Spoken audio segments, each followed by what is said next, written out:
Welcome back to Sunday Night in America. Why does the same drug cost more in the U.S. than Europe? Is it greed, litigation risk? Is there a role for government to play? Fairness, free markets, your health, and your money? Joining us is Louisiana Senator Dr. Bill Cassidy, who chairs the Senate Committee of Jurisdiction. Welcome, Mr. Chairman. It's good to see you. Let me first ask you, because you are a medical doctor, Joe Biden, I've lost friends to prostate cancer. Perhaps you have too, and our viewers. Too early to know the prognosis? Is this something that's usually treatable? Three things. First, our hearts go out to them. My heart goes out to everybody because there's people watching us right now, Trey, who've got a form of cancer. So our hearts go out to you. Second, whatever our differences politically. Secondly, the prognosis can be good because there's been so much medical innovation that has found cures even for the prostate cancer, which has gone to bones, as reportedly the former president has. Lastly, it is really a part of the conversation we're having right now. We have innovative drugs that can cure or at least really treat even things like prostate cancer going to the bone, and they're incredibly expensive, much more expensive in the U.S. than elsewhere, and that's what we're talking about, Trey. We need the innovation, but we need to be able to afford the drugs too.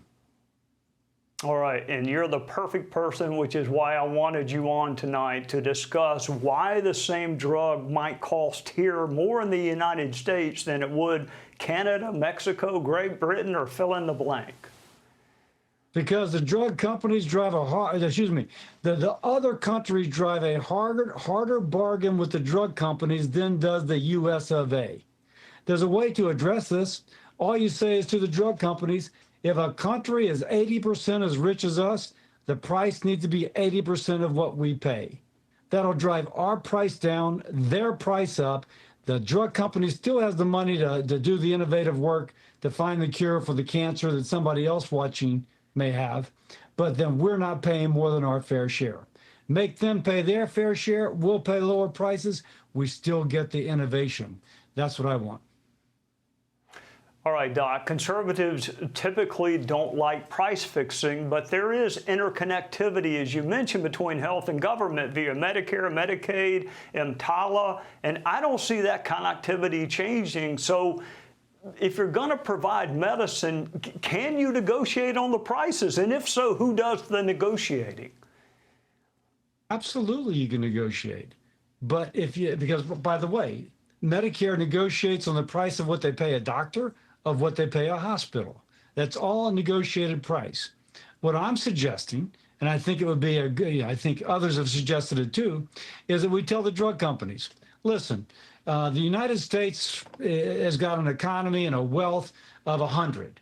If another country has a wealth of 80, then we don't want to pay, they have to pay 80% of what we're paying. What that is going to force the drug company to do is to drive a harder bargain with that foreign government. If they drive a really hard bargain, hey, we might pay a little bit more. In reality, we'll pay less. If they pay their fair share, we'll pay our fair share. The president will be happy, the American people will be happy, and there'll still be enough money to find brand new drugs to cure the next thing that needs to be cured. All right. Before I let you go, I'm going to ask you about some new research I read on autism, genetic, environmental. It seems like maybe there's some progress being made into unlocking that, or did I misread? I'm not a medical doctor, obviously. Did I misread the research? No, there's a lot of good research looking at the genetic predisposition that can contribute to autism. And autism, even in the first months of life, before they've received any vaccines of note, you can see that there are changes in the brain that are related to the ultimate diagnosis of autism. So there's a lot of good research. I care deeply about this. I want this research to continue. Let's find, if genetics is what's causing it, and then some factor coming maybe in utero that the mother is exposed to in utero, let's figure that out so that we can help the mom avoid that problem so that her baby is born without a risk of autism. Doc, I count 4 or 5 medical doctors in the Senate, and it's on issues like this that I think we're lucky that we have people smart enough to go to medical school, but also want to serve in public service. So thank you for both, and thank you for joining us on a Sunday night. Thank you, Trey.